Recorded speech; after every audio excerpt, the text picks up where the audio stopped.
Nako, nakabalik ka na rin, Basilio. Bakit ikaw lamang ang naririto? Hindi, Asan ang iba? hindi mo ba narinig? Dinakip daw ng mga tulisan si Kabesang Tales. Ano? Nais mo pa bang maghapunan? Hindi na. Nawalan na ako ng gana.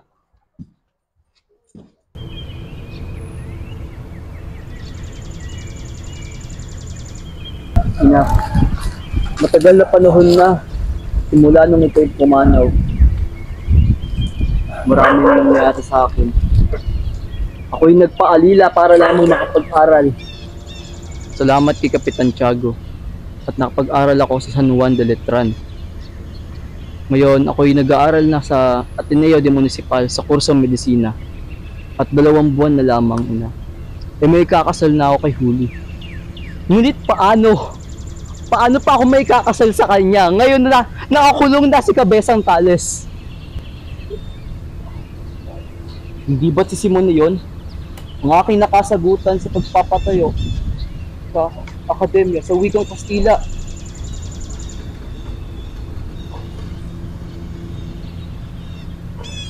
Ginoo, anong may paglilingkod ko? Kilala mo ba ako?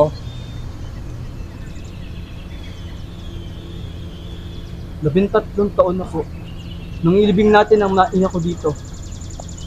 Ikaliligaya ko po kung makakabawi man ako sa inyo.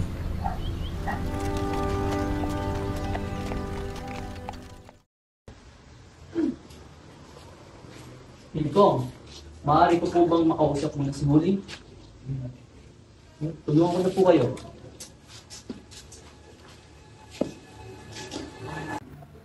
Mahal ko. Nabalitaan ko ng nangyari kay Mang Tales. Kilala niyo na ba kung sino ang lumakip sa kanya? Humihingi ba sila ng pabuya? Dahil kung gano'n, inubos na ng korporasyon ng pera ninyo at mga ari-arian. Ano pa ang kukunin nila? Ano pa ang babayad ninyo? Saan sa tingin mo ako wala 500 piso ang tubos kay Ama? Wala na kami ganang halagang pera. Napilitan ako lumapit kay Hermana Pensha at tinulungan niya ako. Subalit, ang kapal ko ito ay ako manunumbihan sa kanya. Sandali, mahal ko. Bakit hindi na lamang ito ang iyong ibenta para lang matubos natin si Mang Tales? Mahal ko, ito ay nananatili sa akin. Dahil ito'y sinisimbolo ng pagmamahal mo sa akin, di ba? Dahil ito ay nanggaling sa isang mabuting tao na ibinigay sa'yo. Binigay ko nga ito sa'yo bilang simbolo ng ating pagmamahal. Sige, ako ang bahala. Ako ang mag-iipon ng pera para lamang matubos kita kay Hermana Pensha. Ang bahala sa'yo. Tinitiyak ko yan. Kayo, Mang Tales. Wala ba kayong nais pagbili? Sa kasamang palad, lahat na ng alas ng aking anak ay pinamili na. Ang natira ay wala lang na. At paano naman ang kwenta si Maria ng pera?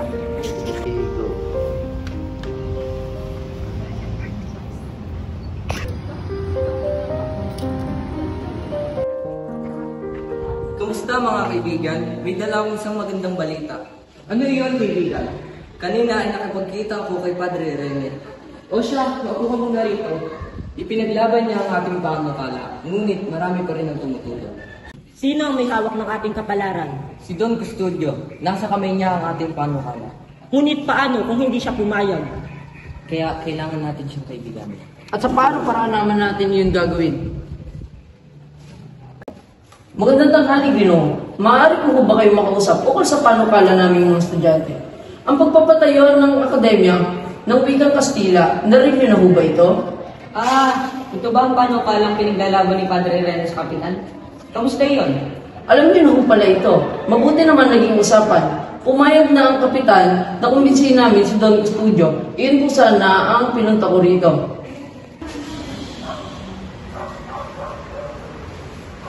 Napagkakailang mga bata pa kayo at wala pang alam sa mga bagay tulad ng pagbabago. Di ba dapat pagbayan ng lamang sa pamahalaan o sa mga taong lubos na nakakalam sa paksang ito?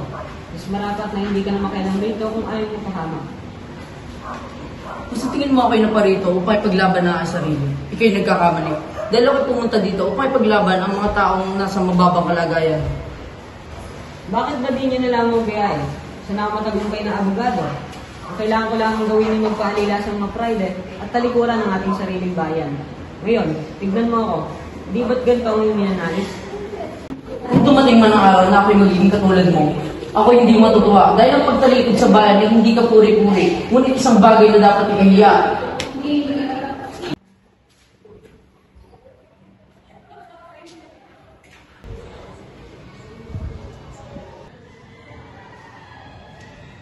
At ang mga salitang Cervantes at Domesticus, alam mo ba ang kahulugan nito? Siyempre, Donya. Ito ay nangangahulugang Cervante o Alila. Kung alila ang ibig sabihin ng salitang Cervantes, bakit nakasuot ng mga ganang kasuotan at pampaganda ang mga nagtatanghal? Mari nagkabaliktad. Ano? Gagawin lang tagapaghawak ang mga pride? Sabi ko na nga ba, para lang tayong ginawang tagapaningil ng buwis sa lagay na ito. Hindi ito maaari. Basilio! Ginoong Simon, anong ginagawa niyo dito kay Kapitan Tiago? Tulungan mo akong itakas ni Maria Clara. Ginoong Simon, hindi niyo ba alam? Matagal nang patay si Maria Clara. Hindi! Hindi ito maaari. Matagal na siyang patay, Ginoong Simon. Tigil mo na ito.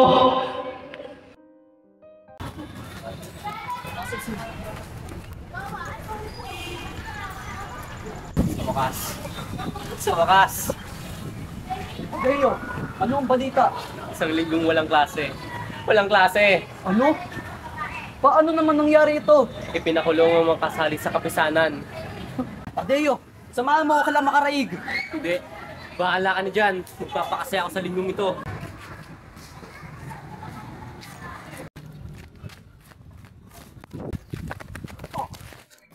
Uy, ikaw! Sandali nga lang. Parang namumukhang kita. Kasagot ka ng mga estudyante. Lumama ka sa akin! Hindi lang ho! Hindi wala po alam dyan! Huwag ka na lumabang pa. Magbabayaran mo ang mga ginawa mo.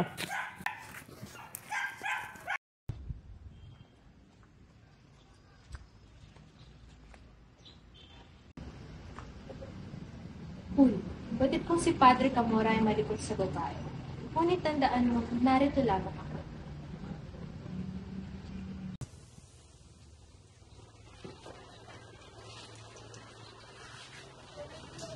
Kaya ka pala pumunta rito, Iha. Alam bang hindi madaling makanaya ang isang revolusyonaryo? Padre, maawa po kayo sa amin. Kayo na lang po yung pag-asa namin ni Basilio. Wag po! Hindi po ganun si Basilio! Kung gusto mong tulungan ko siya, kailangan mo muna sukulan ang aking kabutihang loob. Padre! Wag po!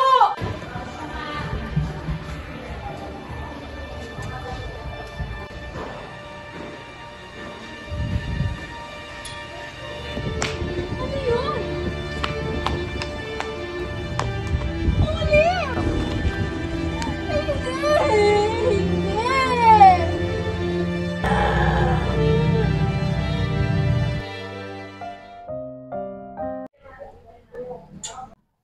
Sadyang napakaganda mo talaga, Paulita.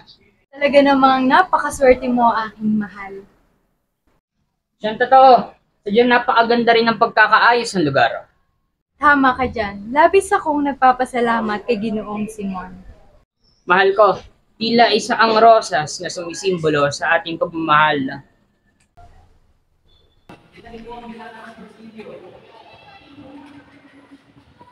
Ginoong Simon, magandang araw po.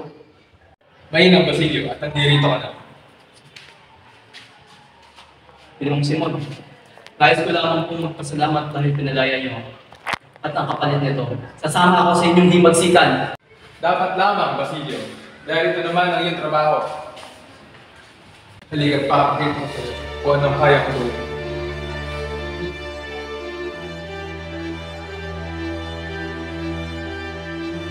Nitroglicerina! Isang dinamita! Ginoo, hindi ba't mapanganib ito? Hindi lamang dinamita ang laman ito, hindi ang galit o utos sa kanilang lahat. Ngunit ano na lang po ang sasabihin ng bayan? Ang bayan ay papalakpak at magpupuri dahil nakumpleto natin ang mission natin. Basilio, ikaw ang mamuno sa kanilang lahat. Susunod po. Sige, Basilio, ano at naparito ka? Huwag ka nang tumuloy sa bahay na yan. Papahamak ka lamang. Anong sinasabi mo at anong panganib? Ang bahay na yan. Sasabog yan maya-maya lang. Ano? Paano sasabog ang bahay na yan at paano mo ito alam? Huwag ka nang maraming tanong sa gani. Ikit, ikaw ang nasa likod ng pagsabog ng bahay na ito. Basilio, sa gani, huwag mo ituloy. Bitawan mo ako.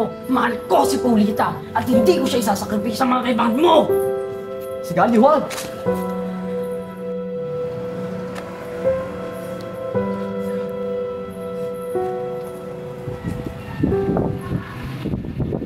Crisostomo Ibarra? Di ba't matagal nang yumao si Crisostomo Ibarra?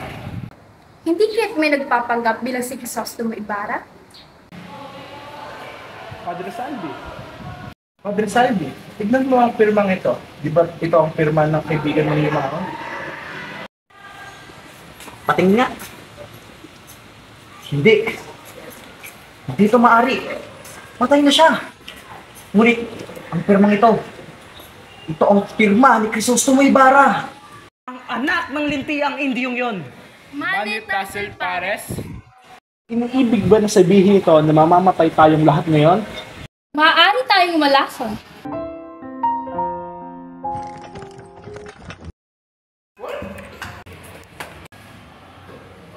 Isagani, anong ginagawa mo dito?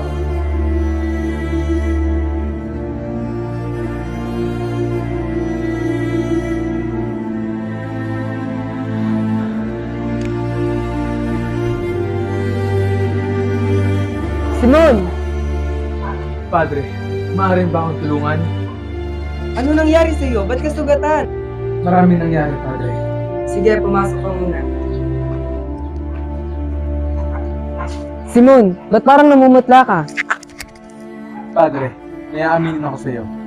Huwag mong sabihing uminom ka ng lason. Hindi pa uli ang lahat. Kakaunti na lamang ang oras ko, Padre. Kaya maaari bang hayaan niyo na ako? Tuluyan na akong pinabayaan ng Diyos. At ngayon ay mamamatay ako para sa bayan. O Diyos ko, bakit mo ako pinabayaan? Ang Diyos ay hindi ka pinabayaan, Simon. Palagi mo siyang kasama magpasa hanggang ngayon.